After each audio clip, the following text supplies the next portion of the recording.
Hello everyone. So in our last couple of lectures, we have gone through some basic concepts of refraction of light, right? We have seen refraction of light as it happens through a rectangular glass slab. So we've looked at the phenomena. We have also learned about the concept of the refractive index and we have seen why refraction actually takes place. Now let us move towards the practical side of things. So we'll study about spherical lenses. So spherical lenses are basically devices which use the properties of refraction of light and help us in a lot of practical real world applications. So now before starting to study about these spherical lenses, there are a lot of questions that need answered, right? What are these spherical lenses? What are they used for? What is it about these spherical lenses that make it so useful in our real life applications?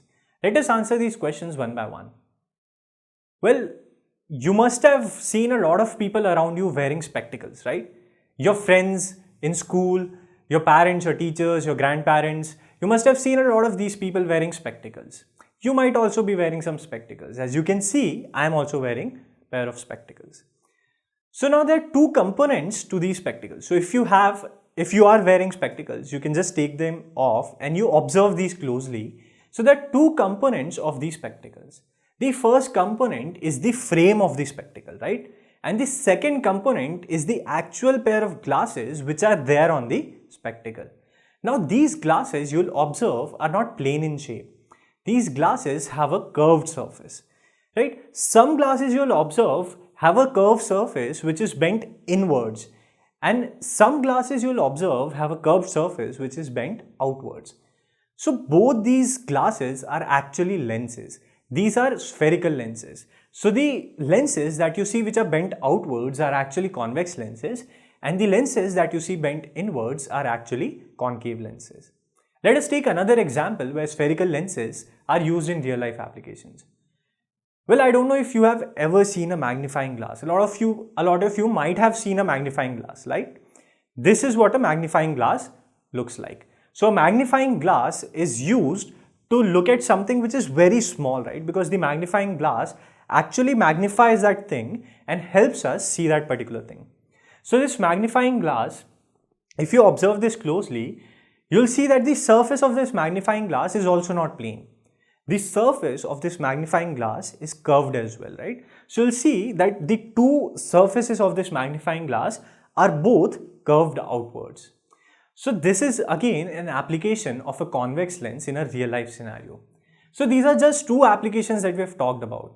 Spherical lenses are used in a wide range of real world applications where a lot of devices are made from these spherical lenses, such as the cameras that we use, the torch flashlights, the telescopes, microscopes. All these devices that we use are all made with the help of spherical lenses.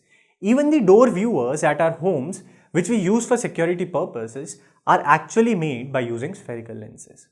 So we have seen that these spherical lenses are used in a wide range of practical applications.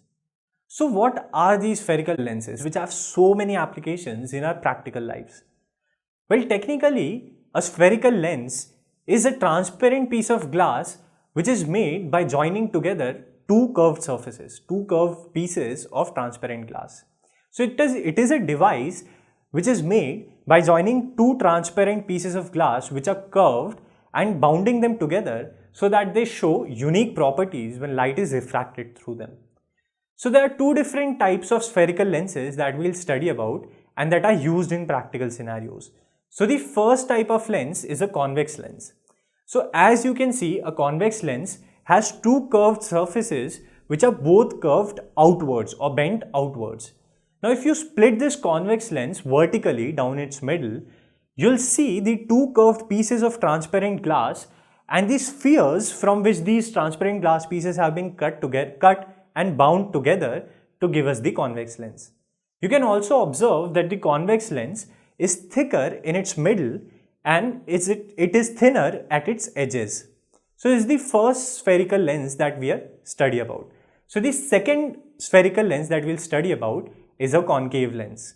So here you can see that the concave lens is again made of two curved surfaces which are actually curved inwards or bent inwards.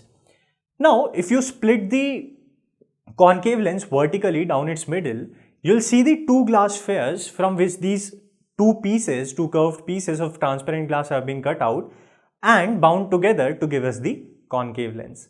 You can also observe that a concave lens is actually thinner at its middle and thicker at the edges of the lens.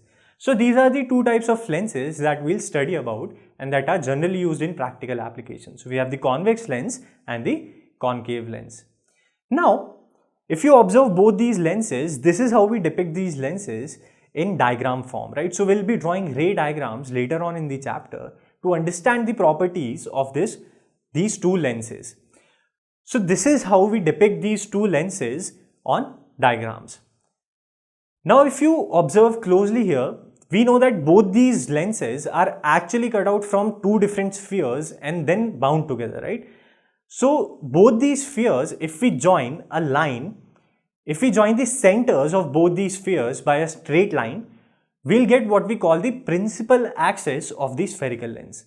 So for the convex lens, you can see that if we join the centers of the two spheres from which these curved surfaces have been cut out, we get the principal axis of the convex lens.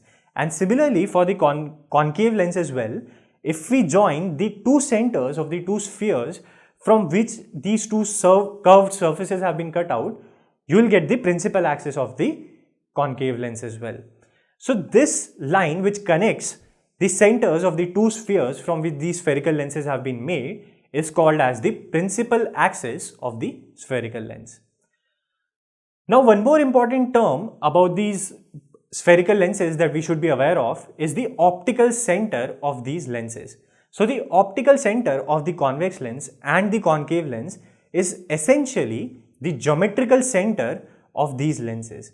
So these shapes of the concave lens and the convex lens that we have, if we find the geometrical center of these shapes, this center gives us the optical center of these spherical lenses.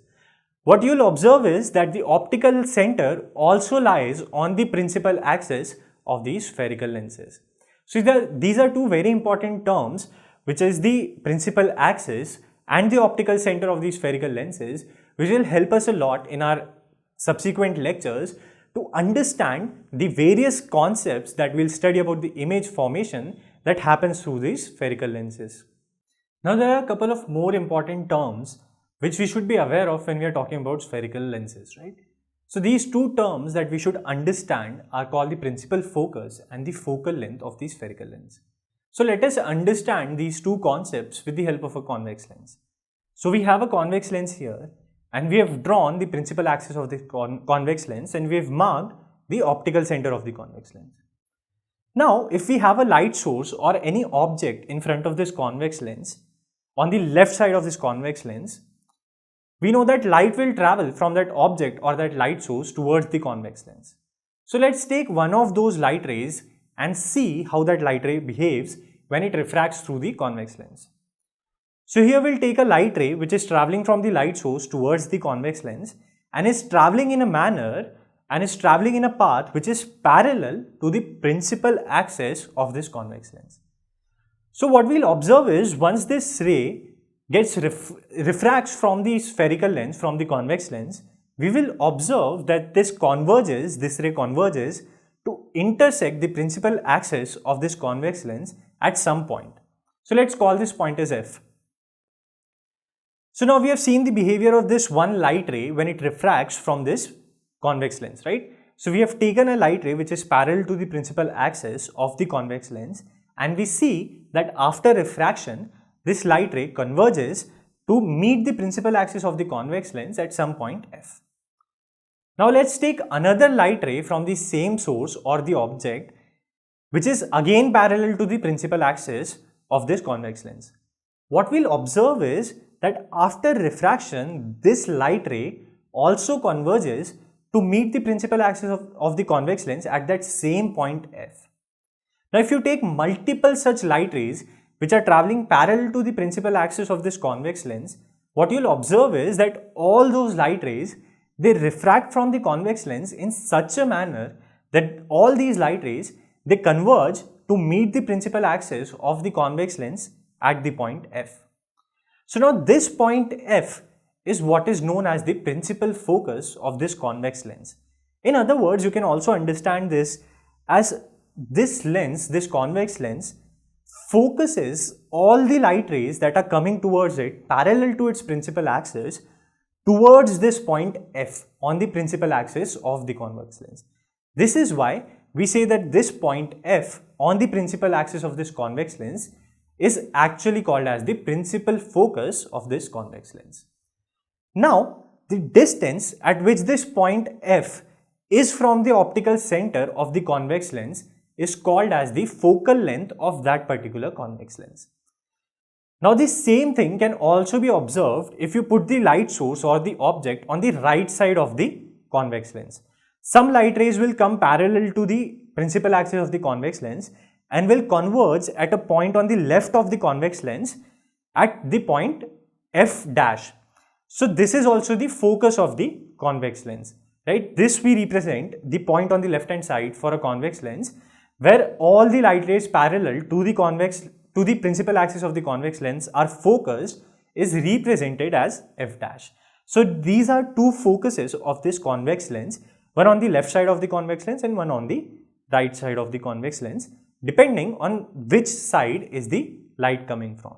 So, this is the concept of principal focus and focal length with respect to a convex lens. Let's understand the same concept with respect to a concave lens. Now, if we have a concave lens, we'll again draw the principal axis of this concave lens and we'll mark the optical center of this lens. Now, if you have a light source on the left side of the concave lens, we'll again draw some light rays which are traveling parallel to the principal axis of the concave lens and see how they behave. So, here we'll take some light rays which are traveling towards the concave lens from the light source on the left of the concave lens parallel to the principal axis of this concave lens. What we'll observe is that after refraction from this concave lens, these light rays, they will diverge in such a manner that if you look at this whole phenomena from this point of view, you will see that all the light rays that are coming towards you are coming from a point, they appear to be coming from a point on the principal axis of this concave lens, and this point is called as the principal focus of this concave lens. So, all the light rays which are coming from the light source and they get refracted from the concave lens, all these light rays which are parallel to the principal axis, they all diverge in such a manner that all of those light rays, they appear to be coming from a single point on the principal axis of the concave lens, which is called as the principal focus of the concave lens. So, this point is again represented by the capital letter F. Now, similarly, similar to the convex lens, if you place the light source on the right side of the concave lens, the same phenomena will happen again and the light rays will appear to be coming from a point on the right of the concave lens on the principal axis of the concave lens. So, this point is also the focus of this concave lens and this point is depicted by F dash. Now, the distance at which the point F and F dash or the focus of the concave lens are from the optical center of the concave lens is called as the focal length of the concave lens. So, these are the concepts of principal focus and the focal length with respect to the convex lens as well as the concave lens. So, here we have understood some important concepts about these spherical lenses, right?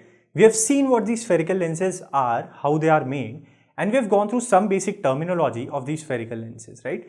We have talked about the principal axis of these spherical lenses. We have talked about the optical center and we have seen the concepts of principal focus and focal length with respect to these spherical lenses. But till now, we have talked about what spherical lenses are, right? We have tried to understand what spherical lenses are. We have still not talked about how these spherical lenses are actually used in all those practical applications that we talked about. So, in our subsequent lectures, we'll get into the more practical aspects and we'll see how these spherical lenses are used in actual practical applications, and we'll see the physics behind how these spherical lenses work in all those practical applications. See you in the next lecture.